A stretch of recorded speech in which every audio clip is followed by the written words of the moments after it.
Hi everyone, this is Neel, Raithatha, consultant, audiologist and director of ClearWax. Thank you for joining me in my latest video using the WAXscope, and this is the right ear of the patient whose left ear I showed a couple of days ago. So this patient normally attends every 8 weeks, but on this last couple of occasions been every 10 weeks. So they've got a very narrow, bendy, twisted ear canal. They have this crusted skin, keratin. So I went in with suction. The lateral surface was too dry. I've tried to get the hook in, but the ear's just a bit too narrow. And we are using the size 1 teardrop specular, which is 3.5 millimeters, which is extremely small for earwax removal, actually. So I've just now gone in with the ear pick. So this is one of the reasons why I've developed the ear pick. It's an alternative to the ear hook for very narrow ears, but also we can use it for different reasons as well.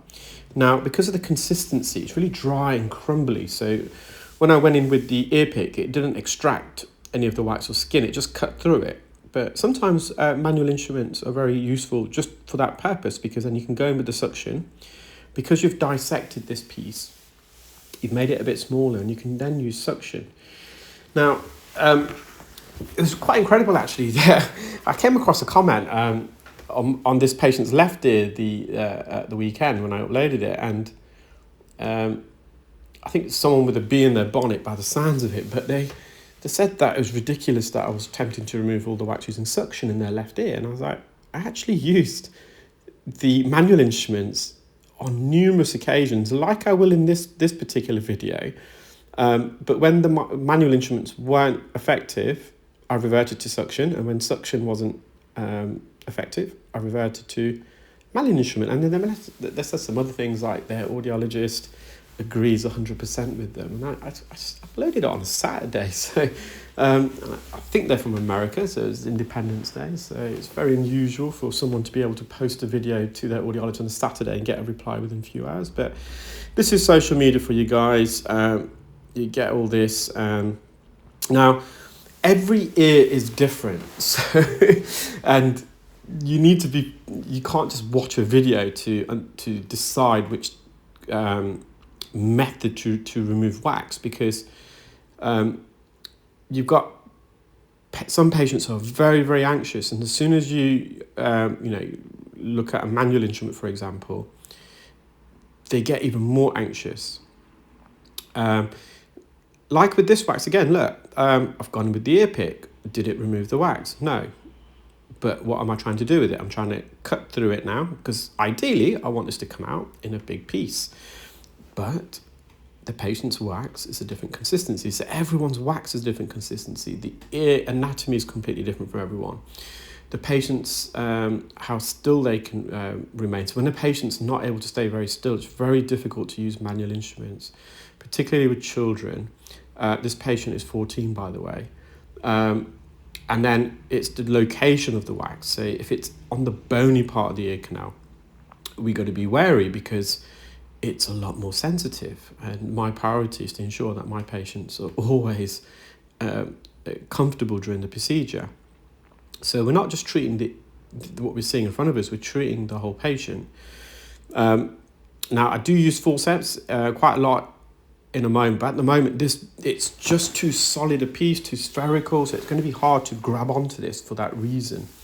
And again, just to give you an idea of how narrow this patient's ear canal is, the specular is 3.5 millimeters, the internal diameter. So it's just kind of have a moment to possibly pause and just think about how small some people's ears are. 3.5 millimeters, and the specular is not actually fully going in.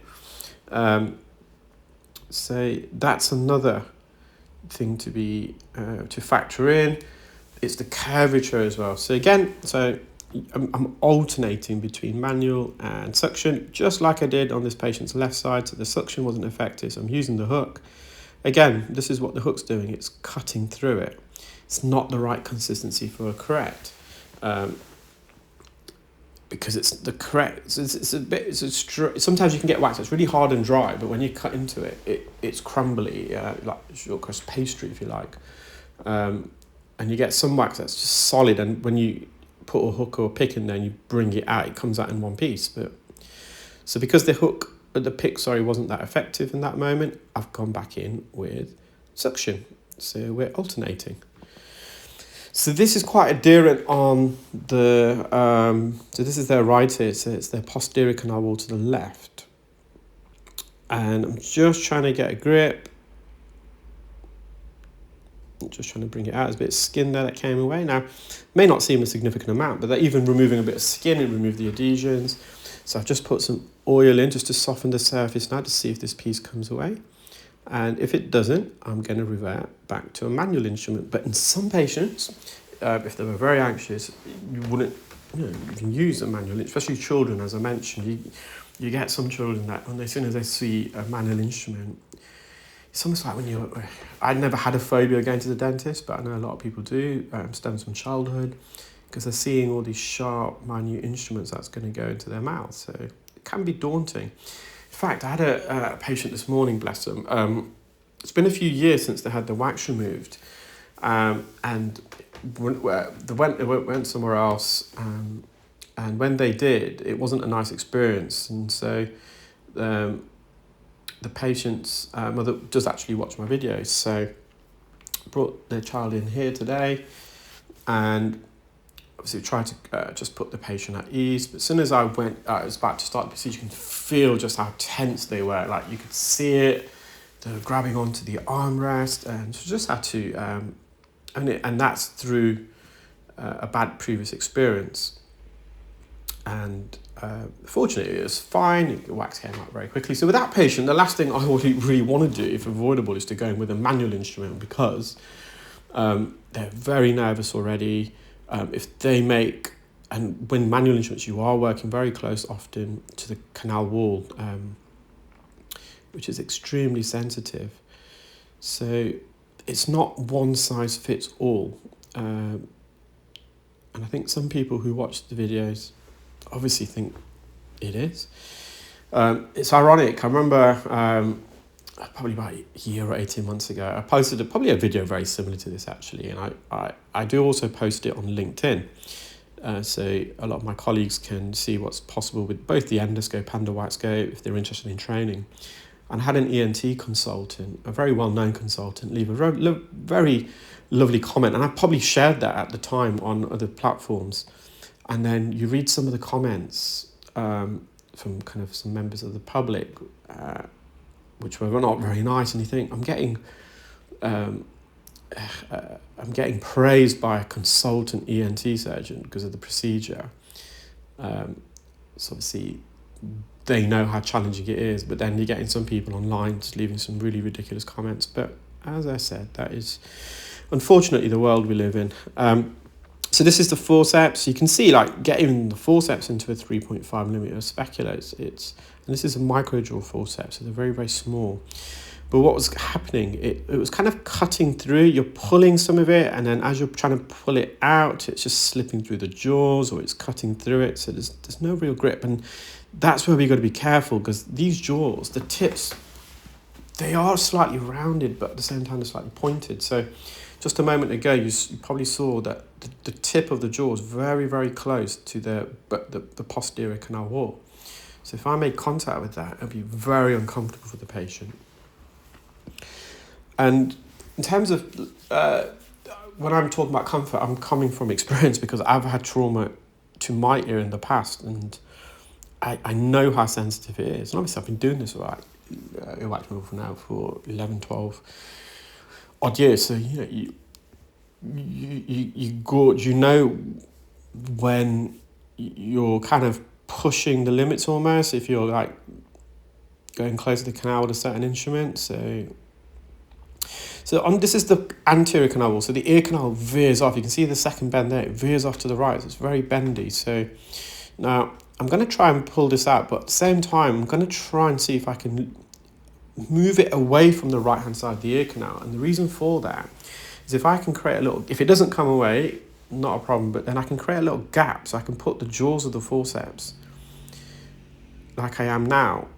Now, if I didn't move that jaw will probably hit the canal. So I need to create space. You can see there's a bit more, it's still very close to the canal, but I've got a bit of working space now. And of course, when you're working very close to the eardrum, I think in the other video, I literally was alternating between suction and manuals.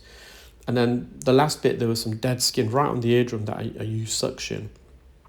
And the reason for that, again, when you're working very close to the eardrum, manual instruments, they've got a higher chance of causing trauma.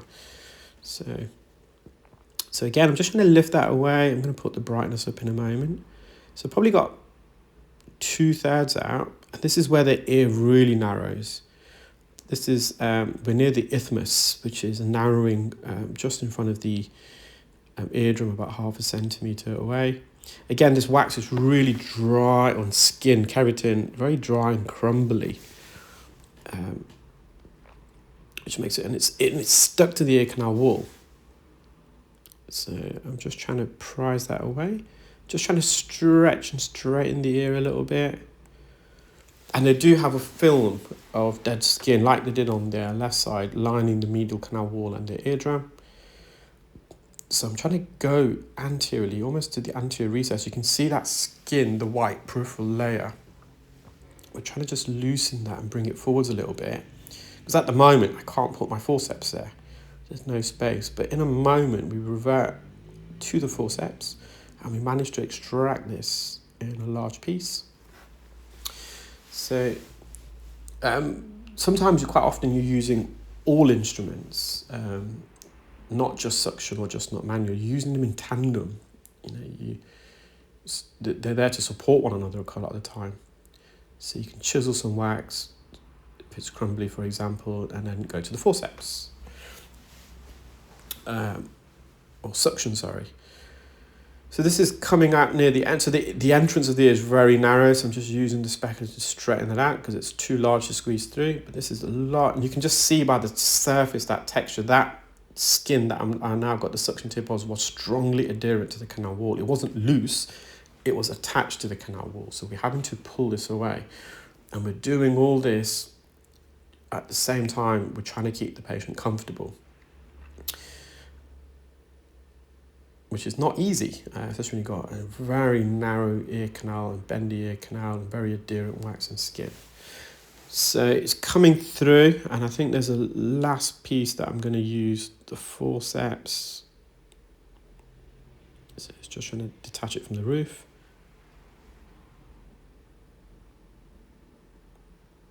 So this is a layer of crusted dead skin. This piece came away, but there's another piece that I have to use the forceps, I think.